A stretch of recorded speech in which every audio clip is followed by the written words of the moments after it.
আজ আমি আপনাদের জন্য আমের সবথেকে বেশি সহজ আর সুস্বাদু রেসিপি নিয়ে চলে এসেছি।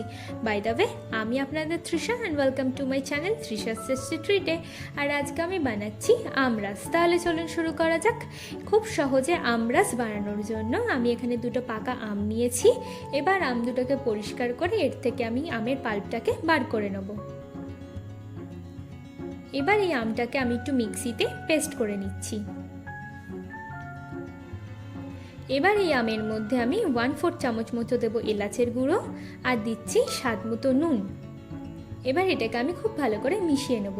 আমার আমটা যেহেতু ভীষণই মিষ্টি, তাই আমি এখানে চিনির ব্যবহার করিনি। আপনারা চাইলে চিনির ব্যবহারও করতে পারেন। দেখুন, আমাদের আমরাস কিন্তু একদম রেডি। চলুন এবার এটাকে আমরা সার্ভ করে নিই। আমার ভিডিওটি যদি আপনাদের ভালো লেগে থাকে তাহলে প্লিজ একটি লাইক করবেন, প্রচুর শেয়ার করবেন, আর এরকম আরও ভিডিও পেতে আমার চ্যানেলটিকে সাবস্ক্রাইব করবেন। আর আমের এরকম বিভিন্ন রকম রেসিপি দেখার জন্য আপনারা যদি চান দেখতে, তাহলে ডেসক্রিপশন বক্সে আমি লিঙ্ক দিয়ে দিয়েছি, আপনারা গিয়ে চেক করে নিতে পারেন। টাটা।